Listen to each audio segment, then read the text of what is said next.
The shadow behind the window. The rain was falling lightly on the empty street. Midnight had already passed, and the lights in the old house at the corner were still on. Neighbors always whispered, "That house of Kaveh hides something." Detective Sadeghi, a seasoned officer, had come to investigate the report of a missing young woman. The house smelled of dampness and mold. Everything looked ordinary, except for a half-open window upstairs. When the detective reached the room, he found a notebook on the desk. The last page had been scribbled in a rush. "If anyone finds this, know that he will return behind the window." A faint tapping came from the glass. The detective held his breath and approached. A shadow moved behind the curtain. His hand trembled on his gun. He yanked the curtain aside, but no one was there. At that moment, his phone rang. His colleague's voice came through. "Detective, bad news. Kava's body was found tonight, 2 hours ago, outside the city." Sadeghi froze.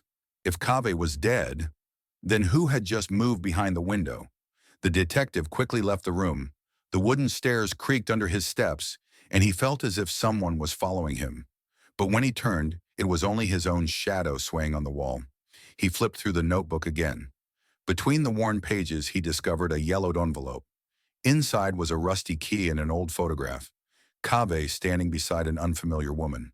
On the back, in shaky handwriting, "You'll find my secret in the basement." Sadeghi descended into the basement. As he opened the door, a sharp smell of metal and dried blood rushed out. His flashlight revealed shelves stacked with rusty tools and wooden crates. In the corner stood a large chest. The rusty key fit perfectly. Inside were not jewels or corpses, but dozens of old cassette tapes. On the first tape, written in ink, confessions, starting with the first murder. He slid the tape into a recorder. Kaveh's voice crackled out. "I was never alone.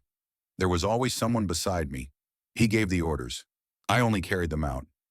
He watched from the shadows. Suddenly, footsteps echoed behind him.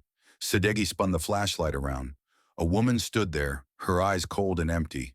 She smiled faintly and whispered, "You finally found it. Now it's your turn to confess." The detective raised his gun and demanded, "Who are you?" The woman stepped forward. The flashlight revealed her face. She was the same woman from the photograph with Kaveh. "I was Kaveh's partner, but it wasn't just us.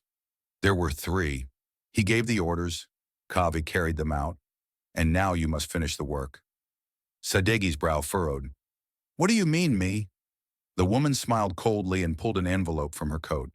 Inside were photographs of Sadeghi himself years ago, standing beside her and Kaveh. His heart sank. Memories he had buried long ago surged back. Years earlier, in a dark case, he had unwillingly become part of their circle. He had chosen to forget, but they had not. The woman whispered, "You were always one of us. The murders were never complete without you. Now it's time to admit it." His hands trembled. He wanted to shout, "No!" But then the next tape began to play. It was his own voice. "That night when it all began, I killed the woman." The gun slipped from his hand. There was nothing left to deny. The woman stepped closer, her voice calm. "I knew you'd remember. Now it's time to finish everything." The flashlight flickered and died. Darkness swallowed the basement, and the last sound in the house was a single gunshot.